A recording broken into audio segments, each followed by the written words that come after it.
వ్యాస మహర్షి ఎన్నో పురాణాలను విశదీకరించాడు. వ్యాస అంటే ఒక పీఠం, వ్యాస అనేది ఒక పదవి. దాన్ని ఎవరు అధిష్ఠిస్తే వాడు వ్యాసుడు. అంటే విష్ణు స్వరూపుడు, తానే గురువుగా వచ్చి బోధనలు చేసేవాడు అని అర్థం. ఈ జగత్తులో ఉండే సమస్త వేదాక్షరాల్ని, 4 వేదాలను 4 చెప్పున విభజీకరించి దానిలో రసాన్ని, ఉపనిషత్తుని, ఉపనిషత్ అంటే భగవంతుని యొక్క శక్తి. భగవశక్తి ఉపనిషత్తు అయితే దాని రసం ఆయన యొక్క ప్రేమ. దీన్ని విభజించి 18 పురాణాలుగా వ్రాసి భారతాన్ని కూడా తయారు చేశాడు. 4 వేదాలకు మూలమైనటువంటి 5వ వేదం మహాభారతం. అయినా ఆయనకి ఎందుకో తృప్తి కలగలేదు, రుచించలేదు. ఎన్ని తిన్నా ఇంకా ఏదో తినాలనుకునే మానవుడులా ఇంకా ఇంకా ఏదో చేసి లోకానికి అందించాలన్న తపన బాదరాయణుడికి. ఆ వ్యాస అంటే విష్ణు స్వరూప అనేక కారణాంతరాల వల్ల చింతాక్రాంతుడయ్యాడు.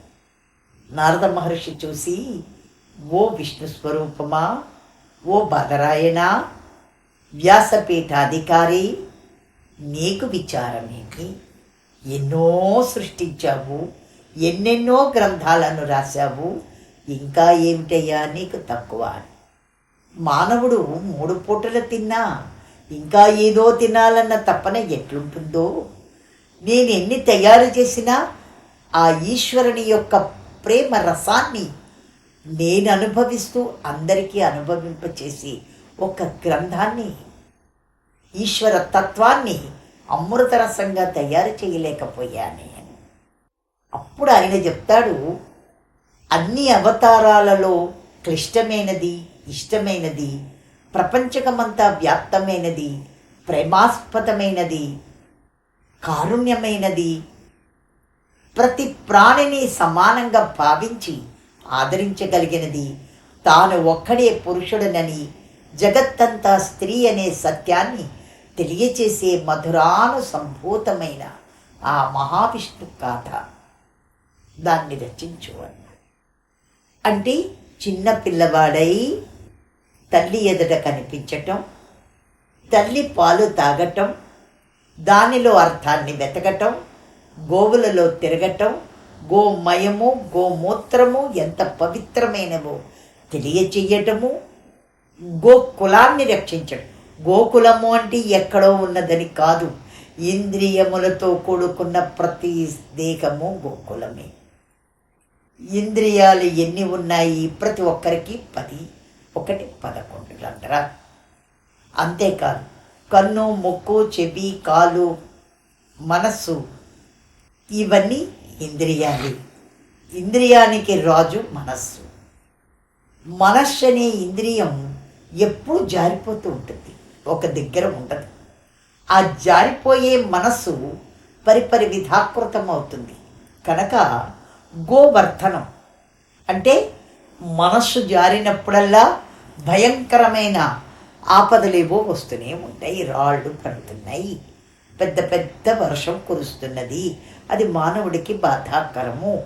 మనస్సు ఎప్పుడు నీ నుండి జారుతుందో, అంటే నేను ఆత్మని అనే తత్వం నుంచి నేను ఒక మనిషిని అనే తత్వానికి జారి, వీడు ఇలా చేశాడు, వాడు అలా చేశాడు, నేనే ఏమీ చెయ్యలేదు, తాను చేసిన తప్పుల్ని దాచుకుని ఎదటవాడివి మాత్రమే తప్పుని చెప్పుకునేది మనస్సు. అది ఇంద్ర పదవి, తన పదవికి నష్టం రానివ్వడింది. అలాగే మనస్సుతో తాను తప్పు చేశానని ఏ మనిషి ఒప్పుకోడు. ఎదటివాడి తప్పుల్ని కప్పడు, విప్పుతాడు. ఎదటివాడిలో ఉన్న తప్పుని ఇప్పేవాడు, తన తప్పుని కప్పుకునేవాడు జ్ఞాని. తన తప్పులని మాత్రమే తెలుసుకుని, ఓ ఇప్పుడు ఉదాహరణగా మిమ్మల్ని ఎవరైనా వచ్చి ఒక దుర్భాషలాడారు, మీ మనస్సు ఎలా ఉంటుంది? మీ ఇంద్రియాలన్నీ ఏమవుతాయి? కుంచుకుపోతాయి. మనస్సు బాధగా ఉంటుంది. వాడికి ఏదో జరిగితే బాగుండి అనిపిస్తుంది కదా. అలాంటప్పుడు ఒక్కసారి దాన్ని తిప్పే ప్రయత్నం చేయండి. ఓ, ఆయన ఇటువంటి దుర్భాషలు ఆడటం వల్ల నేను ఆ తప్పు చెయ్యలేదు అని నాకు తెలుసు, అయినా ఆయనకి తెలియలేదు అన్నాడు. నేను ఇంత బాధపడ్డాను. ఇదే మాట నేను తిరిగి అంటే ఇంత బాధ ఆయనకు వస్తుంది కదా. అటువంటి బాధ ఆయన ఎందుకు పడాలి? నేను సరే పడ్డా, నాకు వచ్చేసింది, రానివాడిని ఎందుకు బాధ పెట్టాలి? ఇది జ్ఞాని లక్షణం. మన అన్నారుగా, మనం ఎందుకు అనకూడదు అనేది వితండ వాదన. కనుక ఈ గురువులు చెప్పే తత్వం శ్రీకృష్ణుడు ప్రేమావతారుడు. ప్రేమావతారుడు అంటే ఆడవాళ్లతో తిరిగాడు అనేది కాదు. ఆయన ఏ స్త్రీని ముట్టుకోలేడు. ఆయన తామరాకు మీద నీరు, బురదలో పుట్టిన కమలం. బురదలోనే పుట్టిన కమలానికి ఒక్క రవ్వ బురద కూడా అంటుకోదు. ఆ అట్టి పరమాత్ముడు ఆయన, యోగి, ఆయన మహాజ్ఞాని, జగత్తుకే గురువు. అటువంటి అవతారం గురించి, ఆయన ప్రేమ రసాన్ని గురించి, మనిషి ఎప్పుడు ఎక్కడ యుద్ధం చెయ్యాలి అంటే, ఈ కుటుంబం అంతా వసుదైక కుటుంబం నీది అనుకుంటున్నావు. నీది అనేది ఏది? అధర్మం నీదా, ధర్మం నీదా? ఇది విభజించేశాడు ఆయన. కురుక్షేత్ర మైదానం అంటే ప్రతి మానవుడు ఈ ప్రపంచకం అనే కురుక్షేత్రంలో నిలబడే ఉన్నాడు. అందులో కొంత ధర్మము ఉంటుంది, అధర్మము ఉంటుంది. మంచివారు ఉంటారు, చెడ్డవారు ఉంటారు. ఇప్పుడు ఒక్కరి మీద కక్ష కట్టి యుద్ధం చేస్తే అందులో 4 మంచివారు ఉంటారు, మిగిలిన 100 మంది చెడ్డవారే ఉంటారు. అయితే ఆ 4 ఆ 100 మంది దగ్గర వశమైపల్సి పరిస్థితిలో ఉంటారు. అయితే ధర్మం వచ్చేటప్పుడు వారు చెడుని విడవకపోతే వాళ్ళని కూడా త్యజించమన్నాడు. చంపట అనగానే మనిషిని చంపమని కాదు, చంపుట, త్యజించుట. నీ మనసుని చంపుకో అంటే మనసుని దాన్ని ఎలా చంపుతారమ్మా? ఒక్కసారి చెప్పండి. మనసు చంపేసుకో అంటే ఎలా? బయటికి వెళితే రోగం వచ్చి ప్రాణం పోతుంది అని చెప్పారు కనుక భయంతో ఇంట్లో ఉంటారు. బయట వస్తువులు తింటే ప్రమాదకరము, భయంతో తినాలనున్నా తినరు. బయట తిరిగినా తిన్నా మీకు ప్రాణహాని కలిగే జబ్బు వస్తుంది, అది ఏ రూపంలో ఉంటుందో తెలియదు అని తెలిస్తే మనిషి దేనికి విలువిచ్చాడు ఇప్పుడు? భగవంతుడికా? కాదు. ధర్మానికా? కాదు. కేవలం ప్రాణానికి విలువిచ్చాడు. అంటే ఆ ప్రాణం అంటే పరమేశ్వర స్వరూపం. నీకు నువ్వు విలువించుకున్నావు. నువ్వు బ్రతికుంటే కదా మిగిలినదంతా. బ్రతుకు అంటే అగ్ని, కాంతి. కాంతి ఉంటేనే కన్ను విప్పితే కనిపిస్తుంది. కన్ను ఉన్నా కాంతి లేకపోతే ఏం కనిపిస్తుంది? నీ కళ్ళున్నాయి, కరెంటు లేదు, అమావాస్య, అంధకారం, ఏం కనిపిస్తుంది? కనిపించదు కదా. కనుక కాంతి అంటే ఆత్మతత్వం, అదే పరాశక్తి. అటువంటి పరమాత్మ మానవులలో మనిషి పుట్టి మనిషి తత్వం ఎలా ఉంటుందో తెలియజేస్తూ ఆటలతో పాటలతో నేర్పులతో ఈశ్వరుని వైపు తిప్పుకున్నాడు. వదిలి ఉండలేని స్థితిని తెచ్చుకున్నాడు. ఆయన వెళ్ళిపోతే మేము ఎలా బ్రతుకుతాము? కొట్టి తిట్టిన వారే కనబడకపోతే ఏడ్చాడు. అది అంటే పిల్లవాడు అల్లరి చేస్తే కొట్టిన తల్లి ఆ పిల్లడు అన్నం తినకపోతే ఏడుస్తుంది, పాలు తాగకపోతే బుజ్జగిస్తుంది, కొట్టేనా పోస్తుంది. అలాంటి తత్వం నేర్పించాడు శ్రీకృష్ణ పరమాత్మ. ఆయన అంటాడు, విశాలమైన సముద్రంలో పడుకున్న నేను ఒక చిన్న వృద్ధురాలి కాళ్ళ మీద పడుకొని దోసళ్లతో నీళ్లు తీసి నన్ను ముంచేస్తున్నాడు. అఖండ బ్రహ్మాండ నదులన్నీ ఆయన పాదాల నుంచి పుడితే ఆ జగన్నాథుణ్ణి ఒక దోసెడు నీళ్లతో ఒక వృద్ధురాలు నడ్డి మీద మోతి మరీ పోస్తున్నది. ఎంత విచిత్రమో! అది కృష్ణావతారం. అంతేకాదు, జగత్తంతని పడుకోకుండా కాచే పరమాత్మని ఉయ్యాల్లో పడుకుండబెట్టి 2 చేతులతో జో జో జో జో అని పడుకోబెడతారు. ఆయన అప్పుడు గ్రహించాడు, నేను పడుకుంటే ఎలా అనే భయం. పడుకోకపోతే వీళ్ళు వదిలేలా లేరే, నన్ను మొత్తేస్తున్నారే. కూర్మావతారం ఎత్తి మందరగిరి నా నడ్డి మీద రాపిడి చేసినప్పుడు కూడా ఇంత బాధ నేను ఎరగను అంటాడు ఆయన. కూర్మావతారంలో పెద్ద మందరగిరిని రాపిడి చేశారు. అప్పుడు కూడా నాకు కవచంగా ఉండేది కూర్మం. రాపిడి బాధ ఎరగను. ఇదేంటయ్యా వీళ్ళందరూ ఒక్కొక్కడిది నువ్వులే అని నడ్డి మీద ఇట్లా మొత్తేస్తున్నారంటాడు నారదుడితో. ఆహా, అయితే నేను కళ్ళు ముయ్యాలన్నమాట. మూసేటట్టు నటన చేస్తే వీళ్ళు వదిలేస్తారు. అది నటన సూత్రధార. అప్పుడు నేర్చుకున్నాడు ఆయన. అసలు దేవతలకి రహస్యం ఏంటంటే కళ్ళు మూతలు పడవు, నిలిచే ఉంటాయి. వాళ్ళ కంటి రెప్పలు కూడా వెయ్యరు.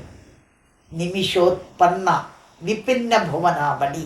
ఒక కంటి రెప్ప పడింది అంటే భువనం అంతమై మళ్ళీ పుట్టేసిందని లెక్క.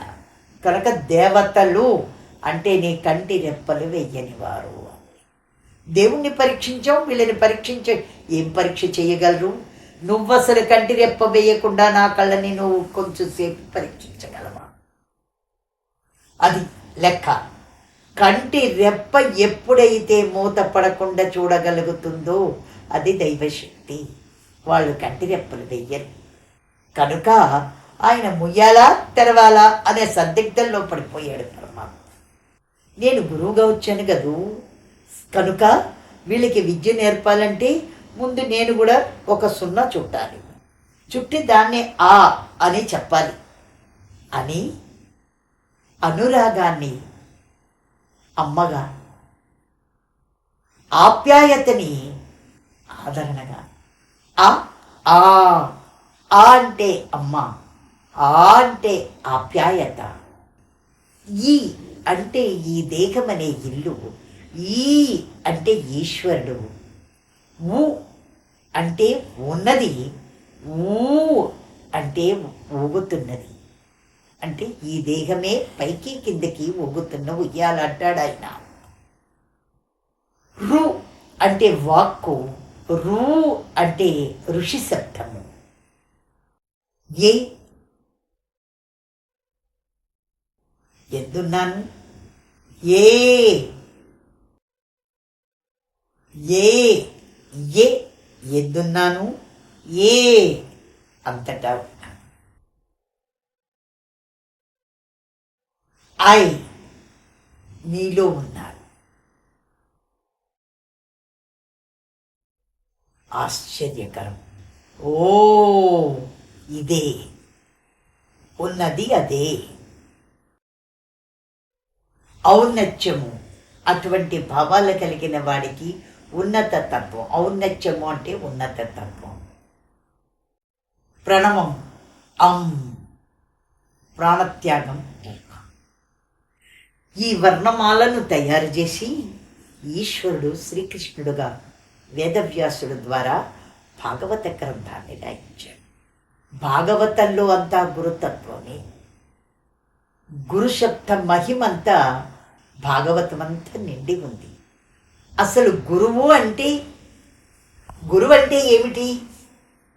ఎవ్వరికీ అర్థం కాని ఒక చిన్న విషయం అందరికీ తెలిసినదే. ఏదో పిచ్చాళ్ళ ముసలివాణ్ణి కదా చెప్తూ ఉంటాను. గురువు అంటే ఒక్క మాట గురువు గారు ఇవాళ నువ్వు ఇది చెయ్యొద్దురా బాయ్ అన్నాడనుకో, ఇక ఆ మాటకు ఉండిపోవడమే. ఎందుకు చెయ్యొద్దన్నారండి అని అడిగితే ఇక వీడి మొహం, వీడి గురువు ఏమిటి, వాడి శిక్ష ఏమిటి, ఎదట వాడు ఎందుకండి అది చేయకూడదు అని ప్రశ్నించే స్థితికి వస్తే వాడేం శిష్యుడు, వీడు ఏం గురువు? వాడిని బోధపరచటమా? ఒరే అది కాదురా, నీకు ఇది అవుతుంది అందుకు వద్దన్నాను అని గురువు చెప్పకూడదు, వీడు అడగకూడదు.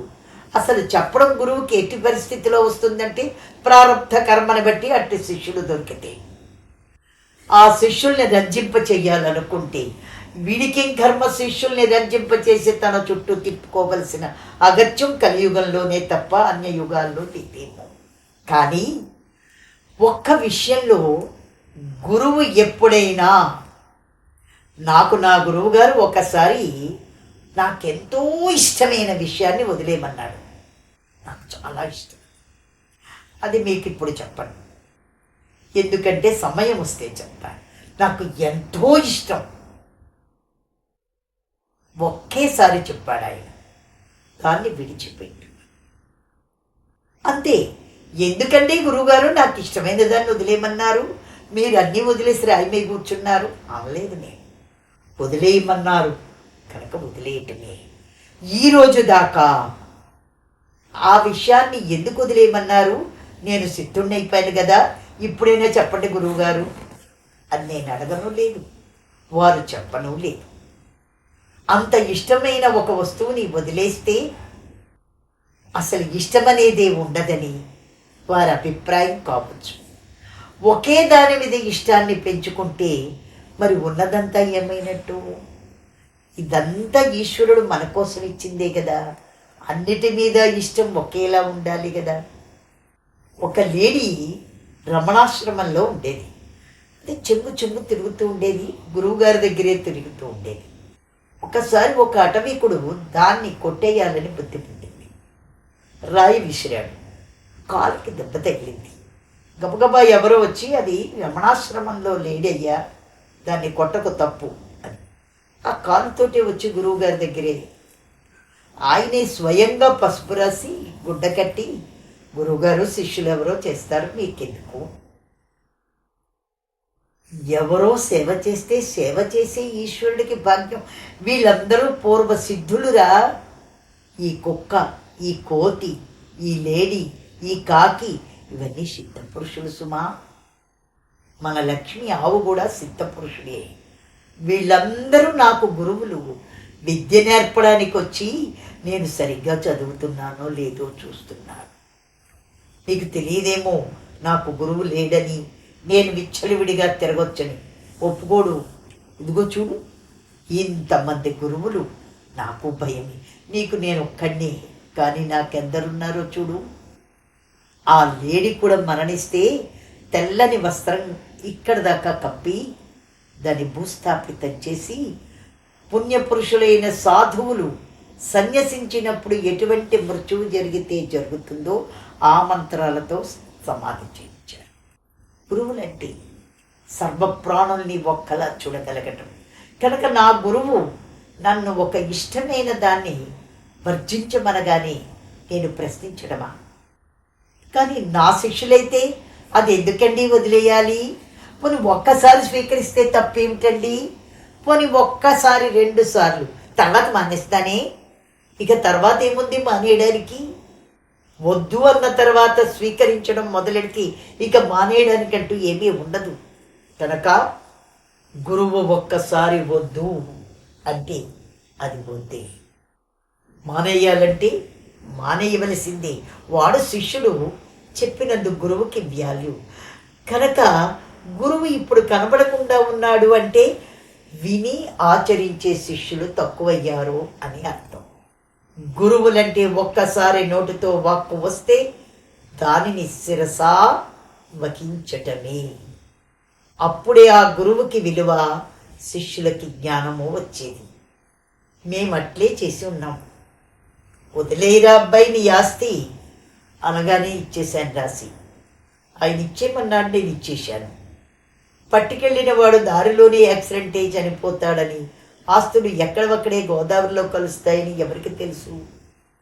ఇవ్వకపోతే మమకారం పెంచుకున్నట్టు అవుతుంది, ఇచ్చేస్తే అన్నీ వదిలినట్టు అవుతుంది. ఇప్పుడు మా గురువుగారు అంటే రమణులు అన్నీ పట్టుకున్నట్ట, అన్నీ వదిలేసినట్ట? నాకైతే అర్థం కాలేదు. శిష్యుల యొక్క ఉన్నతి అని ఒక మహా సదుద్దేశాన్ని పట్టి ఉన్నవాడు యావత్ భూమండలాన్ని పట్టుకున్నట్టే. పిపీలికాది పర్యంతము ప్రేమ చూపించేవాడు సర్వభూతులకు తండ్రి, సంసారే. ఇక మనకో 2, 1, 3 పిల్లలు. మరి ఆయనకు సమస్తము సంతతే, వసుదైక కుటుంబం. ఇప్పుడు ఆయన అంటాడు, నేను సంసారిని, నేను సర్వవ్యాపకుణ్ణి, ఇంత జగత్తును పెంచుకోవాలి, నాకు లేని యాతన నీకెందుకురా, మీకు యాతన ఎందుకు అంటాడు. నేను చూడండి ఎలా ఊరుకున్నాను. ప్రాణులకి నాకెవడో పండేస్తే ఓ ముక్క వాళ్ళకి, ఓ ముక్క నాకు, అంతే. కష్టపడ్డం ఎందుకు? నాకెవ్వరూ ఈరోజు భోజనం పెట్టలేదనుకో, పాపం వాటికి ఈరోజు ఉపవాసమర్రా, మీరు సిద్ధపురుషులు కదూ, ఈరోజు మనం ఉపవాసం ఉంటాం అనవచ్చు. దానికోసం నేను ఇప్పుడు ఏ గుణపమో పట్టుకుని దొంగతనానికి వెళ్ళనా? అవసరం లేదు. యాతన పడనా? అవసరం లేదు. అది గురువులంటే సహజంగా. అయితే వాళ్ళలా ఉన్నారు కదా, మనము కాషాంబరం గట్టి ఓ విభూది చందనం పెడితే మాతలమైపోదాం అనుకుంటే అవ్వదు. ఇది స్వతసిద్ధంగా రావాలి, వేష భాషలతో రాదు. భాషకి బదులు భాష నేర్చుకోవచ్చు, కానీ హృదయాంతర్గతం నుంచి వచ్చే కరుణ, వాగ్దాటి, ప్రేమ నేర్చుకుంటే రావు, స్వతసిద్ధంగా వస్తాయి. కనుక శిష్యుడు అంటే గురువు చెప్పినట్టే ఉండాలి. గురువు అంటే చెప్పినట్టు వినే శిష్యుణ్ణి సంపాదించుకోవాలి. ఇవి రెండూ లేకపోతే దాన్ని గురు శిష్యుల సంబంధం అనరు. ఏదో కాలక్షేపానికి నేను, ఏదో టైంపాస్కి మీరు తిరుగుతున్నట్టు లెక్క. రెండు మాటలకి ఒకే అర్థమైన భాష తేడా. టైము నడవక అంటే ఏ పని చెయ్యక అని లెక్క. అసలు సమయం ఎవరి దగ్గర ఉంటుంది? మనిషి జన్మ ఎత్తిన ఏ ఒక్కడికి 24 గంటలు సరిపోదు. ప్రొద్దున్న లేచిన దగ్గర నుంచి నిన్ను సంస్కరించుకునే ప్రతి పని నీ మెదడికి మేతే. సంస్కరించుకో, ఇల్లు దిద్దుకో, బిడ్డల్ని దిద్దుకో, నిన్ను నువ్వు దిద్దుకో. నీ బిడ్డలు ఒక్కరే అనుకోవద్దు, కాళ్ళు, చేతులు, ముక్కు, మూతి అన్నీ బిడ్డలే. వాటిని సంరక్షిస్తూ మనస్సు అనే ముద్దు బిడ్డ ఎప్పుడు ఒడిదిగడు, నీతోటే ఉంటాడు. వాణ్ణి ఎక్కువ జాగ్రత్తగా. పిల్లలు ఎక్కువగా అల్లరి చేస్తే మనం పని చేసుకుంటున్నప్పుడు కాళ్ళల్లో పడితే ఒక దెబ్బ వేస్తాం. అలాగే సాధన అనే పనిలో ఉన్నప్పుడు ఈ మనస్సు ఒకటి అడ్డం తిరిగితే దాన్ని కొట్టద్దమ్మా, కొట్టాలి కదా. దాన్ని ఎందుకు గసురుకోరు?